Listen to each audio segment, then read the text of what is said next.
संत मत्ती के सुसमाचार अध्याय 6 पद संख्या 25 से मैं पढ़ता हूँ, आप ध्यानपूर्वक सुने। मैं तुम लोगों से कहता हूँ, चिंता मत करो अपने जीवन निर्वाह की कि हम क्या खाएं, और न अपने शरीर की कि हम क्या पहने। क्या जीवन भोजन से बढ़कर नहीं, और क्या शरीर कपड़े से बढ़कर नहीं। मेरे प्यारे भाई और बहनों, हम परमेश्वर के वचनों में मनन चिंतन करें। परमेश्वर क्या कहता है उसे जानने की कोशिश करें। हम परमेश्वर के वचन को सुनते तो जरूर हैं, लेकिन उसकी गहराई तक नहीं पहुंच पाते, उसकी गहराई में नहीं जाना चाहते। समझ रहे बातों को कि हमारे पास परमेश्वर की वचन मिला, परमेश्वर को हम जानते हैं, परमेश्वर के वचन को पढ़ते हैं, लेकिन हम परमेश्वर के वचन की गहराई में उतरना नहीं चाहते। परमेश्वर हमें सहारा देना चाहता है, लेकिन हम हैं कि परमेश्वर के सहारा लेना नहीं चाहते। देखो, परमेश्वर यहाँ पर कहता है कि मैं तुम लोगों से कहता हूँ कि चिंता मत करो।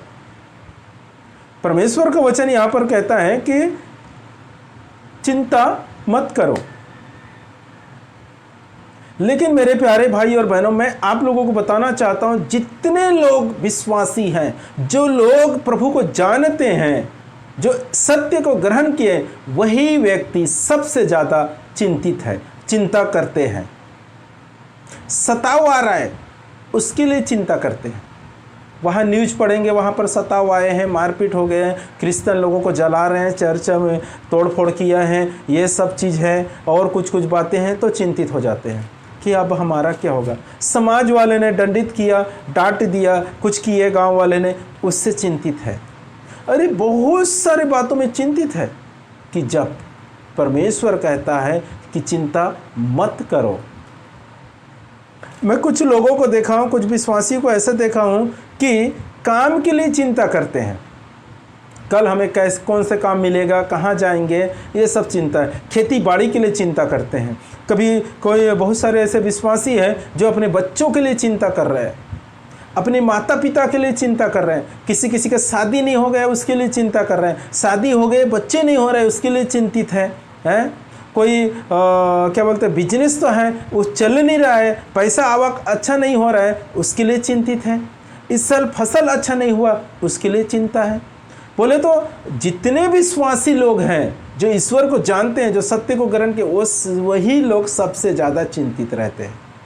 मेरे प्यारे भाई और बहनों, मैं आप लोगों को बताना चाहता हूँ, समझाना चाहता हूँ, उस खुदा जिसने शब्द मात्रा में सारे जग को निर्माण किया, सब कुछ बनाया सिर्फ शब्द मात्रा से, वो परमेश्वर हमें भी बनाया और हमें जीवन दिया।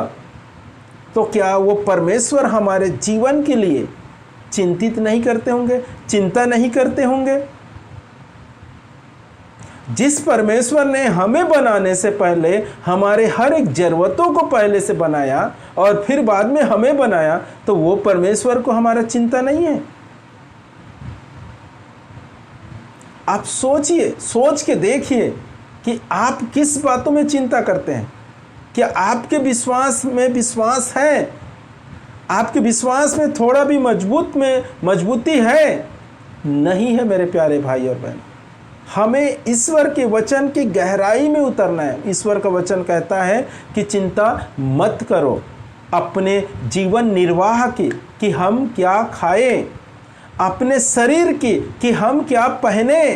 ये सब चीज़ों की चिंता नहीं करना। ये सब चीज़ों की चिंता गैर यहूदी लोग करते हैं, अविश्वासी लोग करते हैं।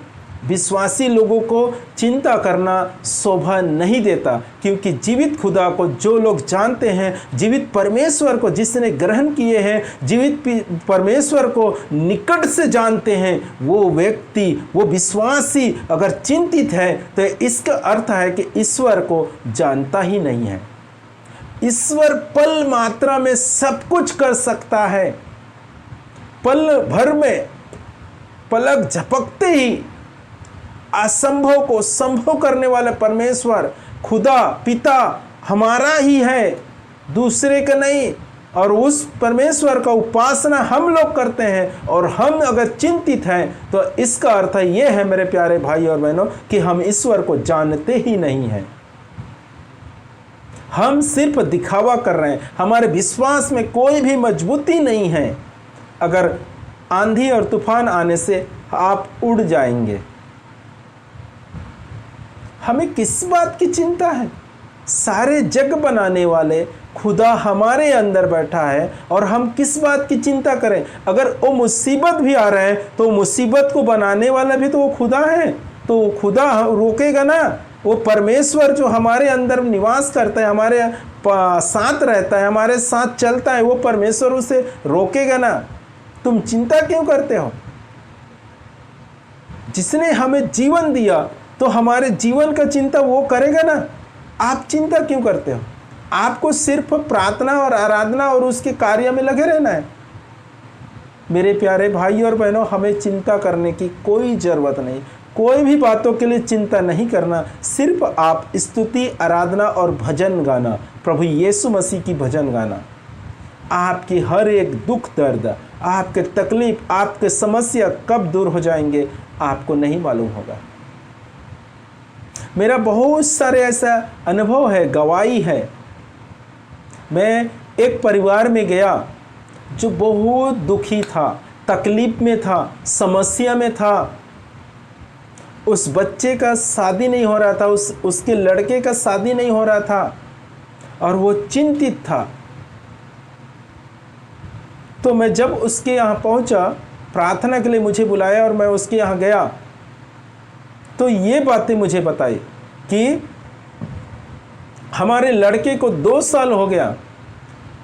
क्या हो गया? 2 साल हो गए हम लड़की देख रहे हैं, कोई लड़की नहीं दे रहा है, क्रिश्चियन है बोलते। हम परेशान हैं। मैं बोला परेशान होने की कोई ज़रूरत नहीं, परेशान होने की कोई ज़रूरत नहीं, क्योंकि सर्वशक्तिमान ईश्वर जिसने सब कुछ बनाया, जिसने आकाश और पृथ्वी को बनाया, जिसने सभी मानव जाति और सभी जीव जंतु को बनाया, वो खुदा हमारा है। वो परमेश्वर हमारे साथ है और वो परमेश्वर आप लोगों के साथ चलता है। समय आने पर आपको चिंता होने की कोई बात, आप अपने कर्तव्य को करते रहें, आप अपने कर्तव्य से पीछे ना हटे। समय आने पर ईश्वर आपके लिए अच्छा एक बहू देगा, आपके लड़के के लिए अच्छा एक पत्नी देगा। वो ईश्वर के नज़र में अच्छा एक आपके लड़के के लिए पत्नी रखा है, लड़की रखा है। आप चिंता ना करें। और अगले साल उस लड़के को अच्छी लड़की मिला, हिंदू से शादी किए और इतने समझदार लड़की। आने के बाद विश्वास में आ गई वो लड़की, विश्वास में आ गई और घर में सबसे ज़्यादा उसके विश्वास है वो लड़की की। सुबह शाम प्रार्थना करती है अपने परिवारों के लिए, लोगों के लिए प्रार्थना में आती। घर वाले वो लोग नहीं आए कभी काम के लिए, तो लड़की, उसकी बहू, उसकी लड़का का पत्नी अकेली आती है बेचारी। देखो, तो हमें चिंता नहीं करना, उस समय का इंतजार करना। इस्राएली लोग मुक्तिदाता का इंतजार कर रहे थे, चिंता कर रहे थे कि कब आएगा। जब समय बीतते गए तो इस्राएली लोग क्या किए? अपने कर्तव्य से पीछे हट गए। कि अब मुक्तिदाता नहीं आएगा, ये बेफुजुल का वचन है, बेकार का वचन है, ईश्वर कोई इच्छा है नहीं, छोड़ दिया और मूर्ति पूजा में सब लग गए थे। तो ऐसे नहीं करना। देखो, हमें कुछ नहीं मिल रहा है तो इसका अर्थ ये नहीं कि हम बाबा के पास जाएं, राशि वाले के पास जाएं या और किसी के पास। ऐसा नहीं करना। अपने कर्तव्य को करते रहना और परमेश्वर का समय जब आएगा तो आपको आपके सोचते हैं उससे कहीं 100 गुना ज़्यादा मिलेगा।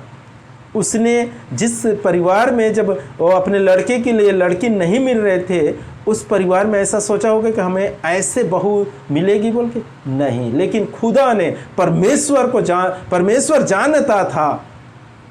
उसने सही समय पर ऐसे उसे एक अच्छी सी बहू दिए, उस लड़के को एक अच्छे से पत्नी दिए कि वो उसके घर में सबसे ज़्यादा विश्वास उसकी है। उसके घर पे सबसे ज़्यादा विश्वास उस लड़की में आ गया। वो हिंदू परिवार से आई, आज अच्छे विश्वासी है और हर संडे प्रार्थना में आती है। अभी प्रभु यीशु मसीह आने वाला है, दूसरे आगमन उसका होने वाला है, हम सबको मालूम है। कितने लोग उसकी में उंगली उठाते हैं, कहाँ से गए तुम्हारे प्रभु यीशु मसीह, 2000 साल से पहले से ऐसी बकबक करते आ रहे हैं तुम लोग, प्रभु यीशु मसीह आने वाला है, प्रभु यीशु मसीह आने वाला है, कहाँ गए तुम्हारा प्रभु यीशु मसीह। हमको मुंह पे बोल देते कोई। मैं बोलता हूँ धीरज धरो। किसी भी कार्य का एक समय होता है ना, उससे पहले नहीं, उसके बाद में नहीं। अगर बच्चे हो गए और तुरंत उसके शादी कर देते क्या? नहीं, उसका एक समय आता है, उसका एक वो तो उम्र होता है, तब जाके उससे शादी करते हैं। उसके पहले शादी कर देते क्या? बच्चा हो गया, हाँ लड़का हुआ है, इसके लिए लड़की देखो शादी कर दो, ऐसा है क्या? नहीं, उसका एक समय आएगा।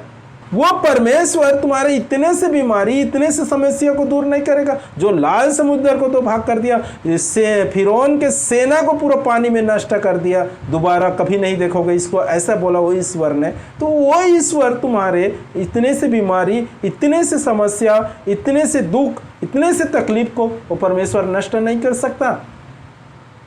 मेरे प्यारे भाई और बहनों, अपने कर्तव्य से पीछे ना हटे। हमारा कर्तव्य क्या है? क्रिश्चियन होने के नाते, विश्वासी होने के नाते निरंतर प्रार्थना करना, अपने लिए, दूसरों के लिए, अपने कर्तव्य से पीछे ना हटे। सही समय पर ईश्वर उस तकलीफ को दूर करेगा, उस दुख को दूर करेगा। हमें चिंता करने की कोई जरूरत नहीं। मैं फिर कहता हूं, ईश्वर हमारा चिंता करता है। जिस ईश्वर ने हमें जीवन दिया, उस ईश्वर क्या हमारे जीवन के विषय में, हमारे विषय में वो चिंता नहीं करते होंगे? अवश्य चिंता करता है मेरे प्यारे भाई और बहनों। इसलिए हमें चिंता करने की जरूरत नहीं है। तो इन वचनों के द्वारा आप लोग बहुत कुछ सीखे होंगे। धन्यवाद। परमेश्वर इन वचनों के द्वारा आप सबों को भरपूर मात्रा में आशीष प्रदान करे। आमीन।